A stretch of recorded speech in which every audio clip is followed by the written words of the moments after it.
વાત કરીએ જગન્નાથજીની રથયાત્રાની તો આગામી 27 જૂને રથયાત્રાને ધ્યાનમાં રાખીને અમદાવાદ મહાનગરપાલિકા દ્વારા સુરક્ષા વ્યવસ્થા માટે કડક પગલાં લેવાયા છે। રથયાત્રાના રૂટ ઉપર આવેલા 150 થી વધુ ભયજનક મકાનોને નોટિસ આપવામાં આવી છે। આવા મકાનોની છત ઉપર લોકો ભેગા ના થાય અને નીચે ઊભા ના રહે તે માટે એએમસીના કર્મચારીઓ અને પોલીસ જવાનો તૈનાત કરવામાં આવશે। કેટલાક મકાનોના નળ અને ડ્રેનેજ કનેક્શન કાપવામાં આવ્યા છે। ભૂતકાળમાં દરિયાપુરમાં છત પડવાથી એક વ્યક્તિનું મોત થયું હતું। આવી દુર્ઘટના ટાળવા આ નિર્ણય લેવાયો છે। આવા જે ભયજનક મકાનો હશે તેની ઉતારવાની કામગીરી પણ ચાલુ છે।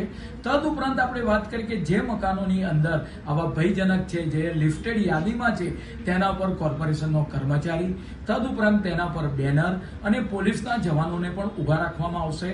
પરિણામે ભૂતકાળમાં કોઈ ઘટના જે બની હતી એવી રિપીટ ન થાય, ગેલેરીની અંદર જરૂર કરતાં વધારે માણસો ભેગા ન થાય અને કોઈને પણ જાનહાનિ ન થાય એટલે મહાનગરપાલિકા દ્વારા પ્રિકોશન તરીકે આ જે ગેલેરી આવેલી છે, ભયજનક મકાન આવ્યા છે, ત્યાં કોર્પોરેશન પોતાનો સ્ટાફ